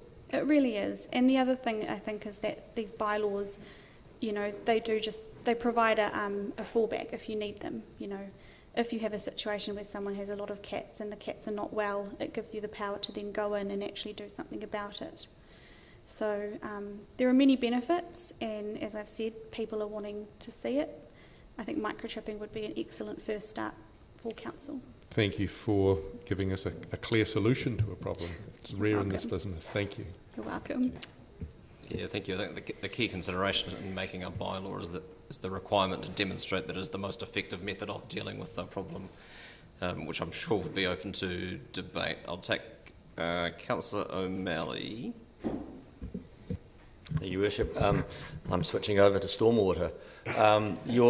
Your presentation starts out around about point 19 saying it looks like the council is taking stormwater seriously, but then you go on to demonstrate that it doesn't look like it is taking it seriously.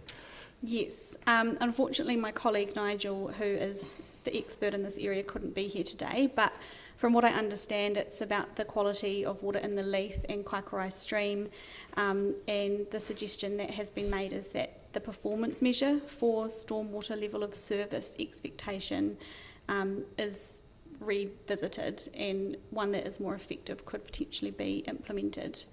I'm happy to follow up with some further information on that from Nigel. I think, would you be, yes, because basically the OIC is the regulator, but we are providing the system. Yes. And I think maybe would you be even wanting to say something like, there's no reason to just to fulfil the minimum requirements, and in fact you should be looking at the best environmental outcomes. Yes, absolutely. You want to have a catchment-focused approach to freshwater and ensure that all of our streams and rivers and wetlands and waterways are getting the best outcome, both environmentally and for human benefit.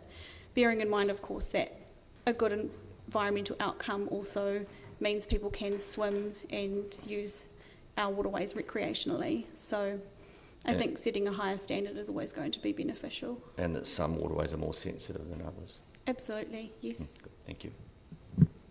Thank you, Ms Collins, for your submissions and presentation. Thank you. Appreciate it. The ultimate submission from Dr McMillan.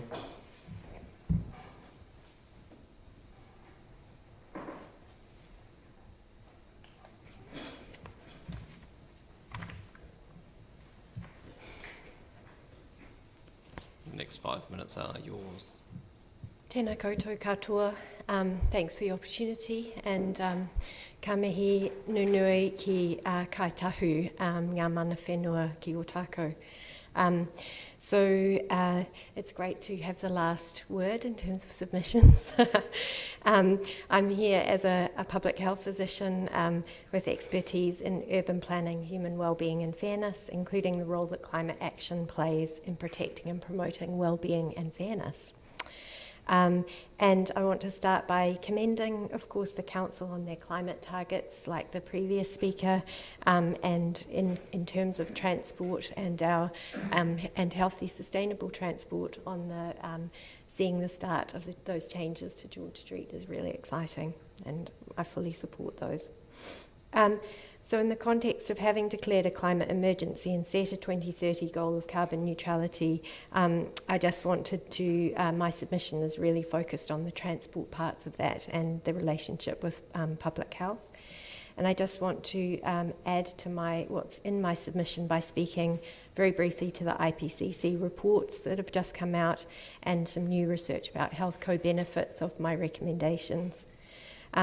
So the Ipcc report was described as an atlas of human misery by the chair of the Ipcc because of the health and social harms already being meted out by our collective inaction, in particular high-income countries, and worse, actions being taken in the wrong direction towards increasing emissions, and we're seeing that in Dunedin. The Working Group 3 report on mitigation, just out, has really clear things to say about transport, recognising the ways that actions in transport can either bring harmful co-harms to health and fairness or improve them substantially. And their recommendations can be summarised as avoid, shift and improve in that order of priority. And they talk about their priorities are land use change towards increased density, mixed use and walkability, and better active transport infrastructure, so for walking, biking, wheelchair use, and getting to public transport. They emphasise that disincentives are going to be critical, that we can't just take an and approach to this and provide for both for active and public transport on the one hand, while also continuing to make it more convenient to drive places. So we're going to have disincentives for driving. And they point out the co-harms of taking an electric vehicle-only approach, that comes with significant co-harms, especially for people in countries where things like lithium and cobalt are being mined.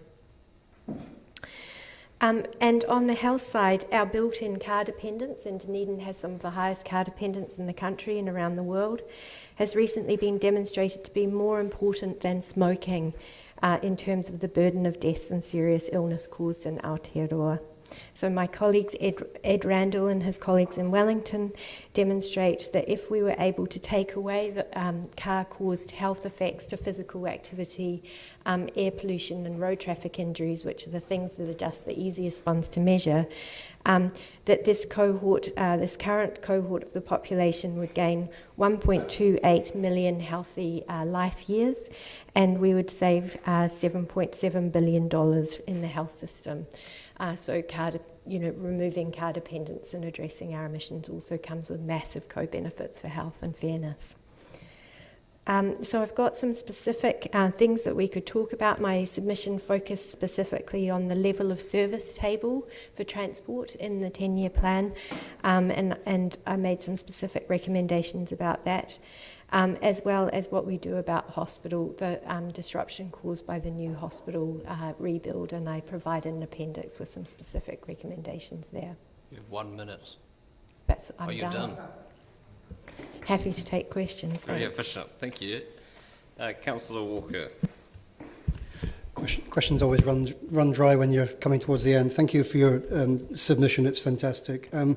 I want to ask you a question related to a submission earlier from Business South, but I don't know if you were here but you can read their submission online, and there's a survey there where it surveys a lot of business about their attitude about stuff. And I was going to ask Mr. Collins, there's one respondent on there who's a landlord who states, I have a house in Manor Place, and my tenant needs to drive to the university. If we do the one-way, two-way, it'll add time to his journey.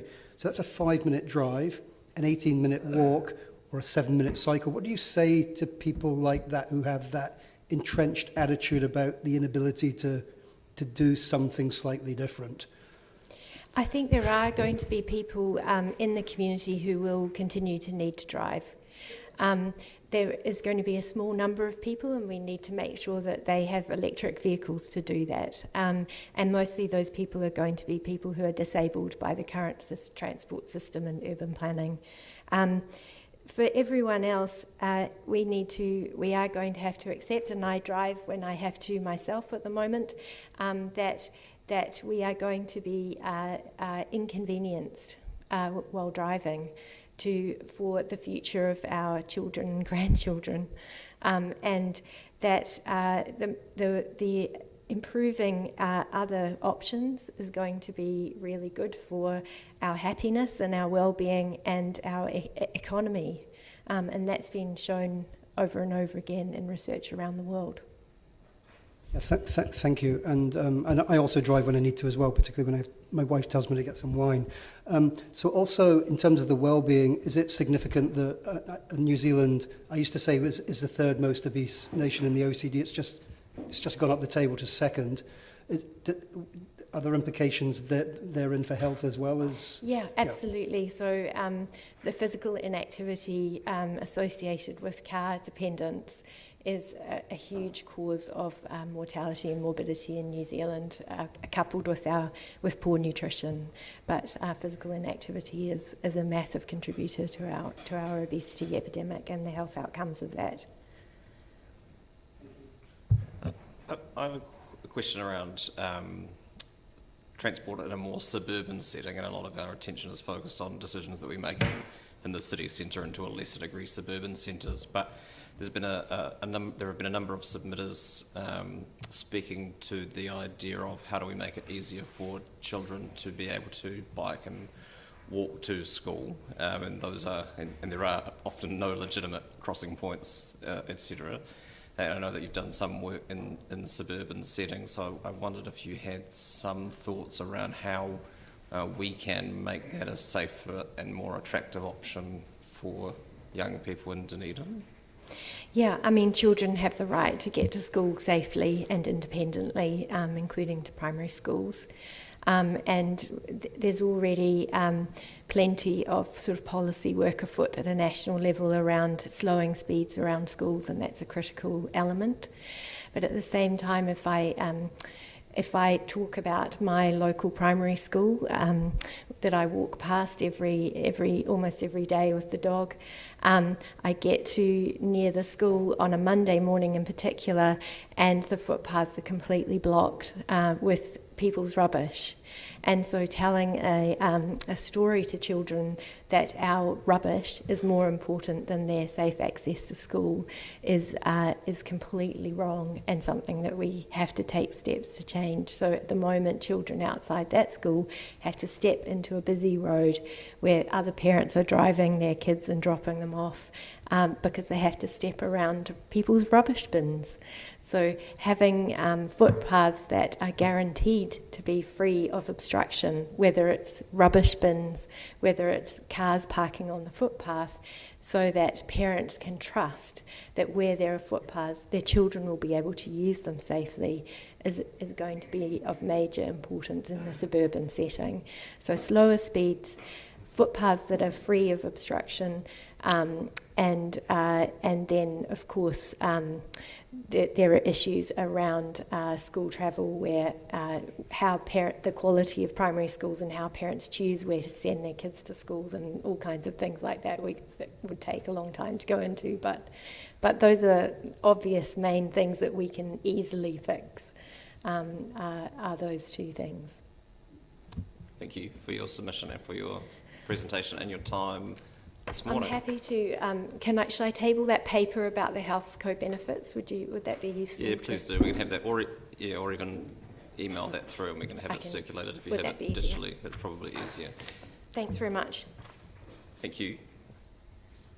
And that brings our meeting to a close at 11:21. Thank you to those of you here in person and those who have joined us remotely. Thank you.